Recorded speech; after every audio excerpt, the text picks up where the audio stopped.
Female comedians చాలా తక్కువ మంది ఉన్నారు మన ఇండస్ట్రీలో. చూసుకుంటే కోయేసర్ల గారు ఇట్లా ఏళ్ళ మీద లెక్క పెట్టచ్చు వాళ్ళ పేర్లు. దాని తర్వాత ఇప్పుడు ఉన్న వాళ్ళలో జబర్దస్త్లో కానీ ఇలా బాగా కనిపించేది నువ్వు కానీ రోహిణి అక్క కానీ మీ ఇద్దరు ఎక్కువ కనిపిస్తూ ఉంటారు. కానీ ఎందుకు మీరు ఈ జబర్దస్త్ స్టేజ్ నుంచి సినిమాగా మార్చుకోలేకపోతున్నారు? అది నా నా గురించి నేను చెప్తా. అక్కడికి వస్తున్నాయి, ఇప్పుడు చేస్తూనే ఉన్నది. అక్కడక్కడ కనిపిస్తుంది కానీ నీది ఎక్కువ. నేను బేసిక్గా నాకు ఇప్పటివరకు నిజం చెప్పాలంటే వచ్చినాయి మూవీస్. కాకపోతే ఫస్ట్ నాకు మూవీ అంటే భయం వేసేది. అంటే మూవీ షూట్స్ ఎట్లుంటే తెలియదు నాకు స్టేజ్ వరకే నాకు తెలుసు. మూవీస్లలో ఎలా చేస్తారు ఏంటి, అక్కడ ఇలా టేకులు ఉంటాయి, అలా అంటే సింగిల్ టేకా, అవేం నాకు తెలియదు. చాలా వచ్చినప్పుడేమో నేను ఏం చేశానంటే ఒక ట్రై చేద్దామని చెప్పేసి ఒక మూవీకి వెళ్ళాను. వాళ్ళు ఫస్ట్ చెప్పడం నాకు ఎలా చెప్పారంటే, చాలా పెద్ద క్యారెక్టర్ అండి మీది, లేడీ కమెడియన్, చాలా పంచులు ఉంటాయి, మీ మీద చాలా ఇది ఉంటుంది అది ఉంటుంది అని చెప్పేసి చెప్పారు. నేను పెద్ద మోతాదులో ఊహించేసుకున్నా ఈ సినిమా కంప్లీట్ అవ్వగానే మా అమ్మ నన్ను తీసుకొని థియేటర్లో కూర్చొని చూస్తా అని చెప్పేసి. అక్కడికి వెళ్తే ఏముంది తెలుసా, డైలాగులు లేవు. నాకు 10 days షూట్ అని చెప్పారు. 10 days షూట్ డైలీ పేమెంట్ చేస్తా అన్నారు. 2 days తర్వాత ఇంతనండి ఇంకా లేదు అని చెప్పారు. కానీ చూస్తే నాకు డైలాగులే లేవు. నార్మల్ ఒక డైలాగ్ ఏదో ఉన్నట్టుంది, అది ఎడిటింగ్ చూస్తారో లేరో నాకు తెలియదు. నిలబడే ఉండాలి పని మనిషి క్యారెక్టర్.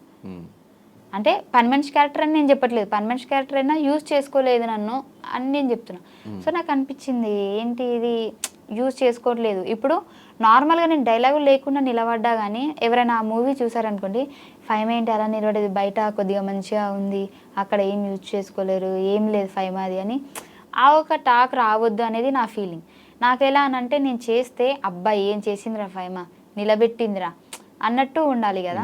సో నాకు ఇప్పటికి స్టిల్ ఏంది అని అంటే నాకు మూవీస్ వస్తున్నాయి, కాకపోతే ఏది కూడా నాకు లెగ్త్ క్యారెక్టర్ రావట్లేదు. 1 day అంటున్నారు, లేదంటే ఒకటే డైలాగ్ ఉంటుంది నార్మల్గా అట్లా ఇట్లా అంటున్నారు. సో నాకు కాన్ఫిడెంట్ లేదు. నాకు ఏదైనా మంచి అంటే మొత్తం లెంత్ అని కూడా నేను చెప్పట్లేదు, ఒక 5 days 10 days అయినా సరే నాకంటూ ఒక సపరేట్. ఇప్పుడు సునీల్ గారు కొన్ని మూవీస్లలో ఎక్కువ ఉండరు, ఒక క్లిప్పే వస్తారు, కానీ వచ్చిన ఆ క్లిప్ కూడా హైలైట్ అవుతుంది కదా. అలానే నేను ట్రై చేస్తున్నాను. 2-3 ఇలాంటివి వచ్చాయి, కానీ నాకు డేట్స్ కుదరలే.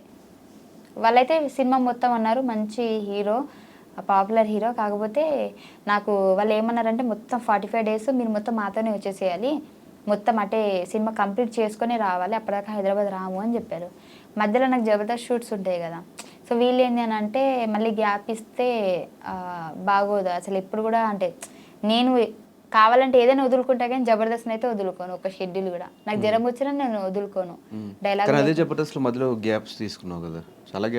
అంటే మన లైఫ్ ఒక టర్నింగ్ పాయింట్, దీనివల్ల మన లైఫ్ టర్న్ అవుతుంది అని అంటే తీసుకోవచ్చు. ఇప్పుడు అక్కడికి వెళ్ళడం వల్లనే కదా, నేను చిన్నప్పటి నుంచి మా అమ్మకి ఇల్లు లేదు, ఓన్ హౌస్ లేదు. సో అక్కడికి వెళ్ళడం వల్ల అది నెరవేరుతుంది అంటే ఎందుకు వెళ్ళకుండా ఉంటా. ఇప్పుడు ఆ 40 days వెళ్ళడం వల్ల నాకు అలా ఏం కాదు కదా, ఈ రెగ్యులర్ ఇప్పుడు నాకు ఇది కెరీర్ నెక్స్ట్ లెవెల్కి వెళ్ళే ఛాన్సెస్ ఉన్నాయి. పటాస్ నుంచి ఇటు జబర్దస్త్ వీటిలో ఎలా వచ్చావు, జబర్దస్త్ నుంచి నువ్వు బిగ్ బాస్కి వెళ్ళావు, బిగ్ బాస్ అప్పటికి జబర్దస్త్ చాలా కష్టంగానే వదిలిపెట్టి వెళ్ళాను నేను. మళ్ళీ వస్తాననే చెప్పి వెళ్ళాను నేను. అంటే నాకు ఇది కావాలి దానికోసం వెళ్తున్నానని పర్టికులర్గా చెప్పేసాను. ఇప్పుడు నాకు అది ఉంది కదా, ఇంకెందుకు మెల్లగా సంపాదించుకుంటా. ఈ జబర్దస్త్లో ఒకవేళ నాకు ఫేమ్ తగ్గిపోయింది అనుకోండి, లేదంటే జనాలకు నేను బోర్ కొట్టేశాను అనుకోండి, అప్పుడు వెళ్తా సినిమాలకి. ఇప్పుడు బిగ్ బాస్ నుంచి వచ్చిన డబ్బులతో ఇల్లు కొట్టావా? ఫస్ట్ భాస్కర్ అన్నతో ఈవెంట్స్కి వెళ్ళేదాన్ని, దాంతో ఇల్లు కొన్నా. బిగ్ బాస్ నుంచి వచ్చిన తర్వాత దాన్ని మంచిగా చేసిన. ఈ జబర్దస్త్ పేమెంట్ల కంటే ఈవెంట్ పేమెంట్స్ ఎక్కువ అంటే మీకు నిజమేనా? అంటే ఫస్ట్ నాకు తక్కువ ఉండేది, ఇప్పుడు బాగానే ఉంది.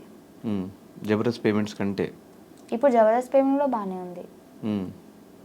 సో ఏంటి కొంతమందికి తక్కువ ఉంటుంది, ఎందుకంటే కొంతమందికి చాలా ఇంట్రెస్ట్ ఉంటుంది జబర్దస్త్లో కనిపించాలని చెప్పేసి. నార్మల్గా రైటర్ అంటే నార్మల్గా రాయడానికే వస్తారు, అంటే రైటర్స్ గురించి చెప్పట్లేదు, నార్మల్గా మా పక్కన ఎవరైనా చెప్తే రాసుకునే వాళ్ళు ఉంటారు కదా, వాళ్ళకి మాత్రం తక్కువ ఉంటుంది, అందరికి బాగానే ఉంటుంది.